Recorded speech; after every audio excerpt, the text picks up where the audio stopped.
Salama daholo androany sika de ndondray raha hiresaka ny mahakasika ny dorotanety izay hita fa nihitatra tato ato zay nefa iaraha mahalala sy iaraha mahita fa efa tena mijaly ny voaka malagasy amin'izao a tsy fampinorotsakorana izay milatsaka isan-taona izao a satria miha maina ny tany ary miha miakatra isan'andro moa ny mbaram-pana raha ho an'i Madagasikara manokana no asiana resaka noho izay tsy fampinorotsakorana izay. Ka nilaza ny heviny mahakasika an'izany moa ny mpanakanto Rijady izay naneho ny heviny amin'ny hoe resaka dorotanety sy ny maro hafa izay. Ka ny pitsopitso ny mahakasika an'izay no fakafakaina amintsika ato anatin'ity video ity ka manasantsika rehetra anaraka an'ity video ity hatramin'ny farany. Aza dino ny milaiky ny videontsika ary tsarovatra hatrany ny miabone amin'ny chaîne-ntsika mba ahafahanareo manaraka tsy tapaka ny video izay lefa isan'andro eto. Tsy ampiandrela moa isika fa avy hatrany tonga de vavany ndao ary.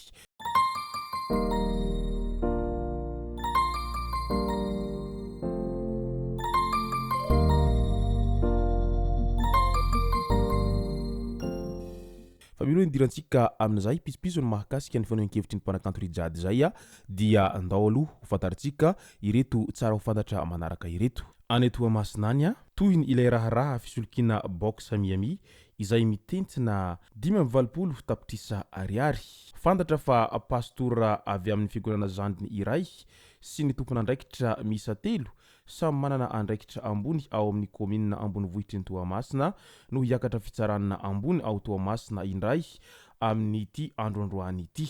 Ny teo anivony CNVH no nitory ireto tompon'andraikitra ireto no ny fisiny hosoka sy fakana volabe tamin'ny mpandraharaha izay nikasa isitraka ny box miami kinanjo voafitaka. Efa niakatra fitsarana ity raharaha ity ny fiandohany volana Jolay lasa teo ary nomeny fitsarana fahafahana noho ny fisalasalana ilay pastera sy ireo tompon'andraikitra roa hafa.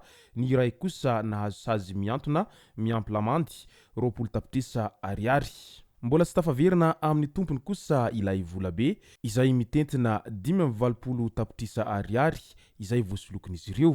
Tsy tonga niatrika ny fitsarana hatramin'ny farany moa ilay pastora. Mampalahelo ny toe-tsaina tahaka an'izany raha toa ka tena nataony ilay pastora ihany ity zavatra ity satria ilay pastora izay natao hatokisana sy natao ho fitaratra eny anivon'ny fiarahamonina amin'ny mampitandrina azy ireo zay kinanjo anefa dia lasa nataon'izy ireo fialokalofana izay resaka fivavahana izay mba ahafahan'izy ireo manao asa ratsin'izy ireo zay ka tsy dia tsara loatra no mialokaloka ao anatin'izay ary tsy dia tsara loatra ihany koa ny manao fitaovana ny tenin'Andriamanitra isan-karazany izay hidradradrainareo isan'andro vaky any am-piangonana isaky ny alahady ireny. Resaka vonolona indray hita faty teny amponenana Anjoma Fianarantsoa miala vavahadiny lycée Raharivelo Ramamonjy izay vavahady efa tsy miasa intsony moa izany i ramatoa kely tefinantenaina Aria Matiana Miley izay 4 taona monja izao. Novonona izy ary nafatratra ireo tsy mataho-tody tao anatin'ny gony charbon ny vata mangatsikany. Tsy ivina fa tamin'iny afaka omaly tolakandro no tsy hita tampoka io zaza io raha nilalao teo an-tokotaniny ary nanaovany fianakaviana ombay mitady tato anatin'ny tambajotran-tserasera Facebook moa izy rehefa aveo. Natao ny fikarohana izao izy hita faty izao. Araky ny fanambaran'ny mpitsabo dia vonolona no nahatonga ny fahafatesana ary tsy nisy soritra fanolanana hita tiany amin'ny vatany ity ankizy vavy kely ity. Mampalahelo ny toe-tsaina tahaka an'izany satria zaza izay tsy manan-tsiny iny dia sahan'ireo tsy mataho-tody no mamono azy amin'izay fomba feno habibiana izay no nahazo parana sy ny lonilony eny anivon'ny fiarahamonina ihany angambany no mahatonga an'izao fanahy ratsiny olona izay tsy mataho-tody ireo mahavita manao habibiana tahaka an'izao.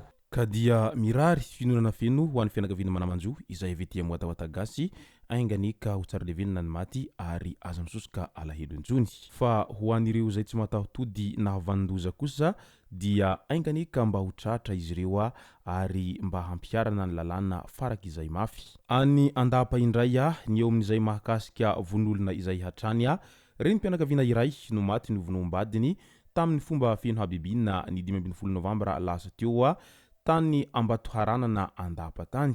Hitafaty tao an-trano n'ity renim-pianakaviana ity ary fantatra fa notsatohana tamin'ny zava-maranitra teo amin'ny lohany, sandriny ary ny tanany izy rehefa natao ny fizahana. Efa nisaraka izy mivady reto ka niditra antsokosoko tao an-trano n'ilay vehivavy ilay lehilahy no sady nitondra zava-maranitra raha nambaran'ireo manodidina hatrany. Lasa nitsoaka ilay navandoza rehefa nahavita ny asa ratsiny ary mbola karohina hatramin'izao. Mety mbola tsy nahafoy angambany ilay lehilahy ity amin'ity vadiny teo aloha ity ka izay no nahatonga azy nitsiry hevitra ratsy tahaka an'izao ary niafara amin'ny famonoana izao. Ainganika ho tratra soamantsara ilay lehilahy tsy vanina nahavandoza ity ary ainganika ho tsara levenina ihany koa ny maty dia mirary finoana feno ho an'ny fianakaviana manamanjo izay avy ety amin'ny Watawatas ary aza misosoka alahelo intsony. Ndao am'izay ho resantsika ny mahakasiky ny fanehoan-kevitry ny mpanakanto Rijady manoloana ny doro-tanety izay misy tato ato zay ary nahitana fiakarana mafy dia mafy mo izay resaka doro-tanety izay ary hita manerina nosy izay fianaky ny doro-tanety izay tsy misy farany tato ato zay. Nilaza mo mpanakanto Rijady tao ampejiny tao hoy izy hatrany, fantatrao ve fa isika miteny aza mandoro-tanety ihany no mahandro amina charbon avy amin'ny doroala? Ahoana ny hevitrao? Inona no vahaolana tokony harosonao manoloana ity doro-tanety ity? Io ny fanontaniana izay napetraky ny mpanakanto Rijady sy ny fanehoan-kevitra izay nataony tao ampejiny tao. Raha fakafakaina izay fanehoan-kevitry ny mpanakanto Rijady zay dia toy izao manaraka izao angambany no azo amakafakana an'izany rehetra izany. Samy milaza avokoa ny rehetra na ny ministera izay misahana izay tontolo iainana izay na isika vahoaka eo ambany fiahiny izay dia samy maneho hevitra matetika amin'ilay hoe aza mandoro tanety, aza mandoro ala, fa ny mandoro tanety dia mandoro tanindrazana. Nefa tadidio fa ny malagasy rehetra dia mahandro amin'izay resaka harana izay na ihany koa charbon izay avokoa amin'izao fotoana izao satria i Madagasikara dia firenena izay mbola tena ao anatin'ny fahantrahana izay ka tsy vitsy amin'olona no tsy manana fahefa-mividy amin'ny fividianana gazy na ihany koa amin'ny fanjifanana herinaratra amin'ny vidiny lafo noho ny fampiasana ireo fitaovana raitra sy harifomba amin'izay fikarakarana sakafo amin'ny fiainana andavanandro zay ka aleon'ny olona no mampiasa kitay sy ny charbon amin'izay fikarakarana sakafo isan-karazany izay. Nefa ny manao charbon dia ao anatin'ny fandoroana ala hatrany no ahazona an'izay charbon izay. Ka amin'ny fomba hoanara no ataontsika malagasy hiaina mba tsy hisy izay doro-tanety sy ny doro ala izay nefa isika dia tsy maintsy mahandro amin'izay charbon izay efa hatramin'ny ela ka hatramin'izao. Io ny fanontaniana izay mipetraka amintsika tsirairay avy manoloana an'izay fitadiavam-baholana amin'izao resaka doroala isan-karazany izao. Izay sy zay moa no masaka azona roso tao anatin'ity video ity tomboky lasy tomboky vavy misaotra antsika rehetra nanaraka an'ity video ity hatramin'ny farany. Aza dino ny milaiky ny video antsika ary tsarovatra ny miabone amin'ny chaîne antsika mba ahafahanareo manaraka tsy tapaka ny video zay lefa nahisan'andro eto. Tomboky lasy tomboky vavy mankasitraka dia mirary soa.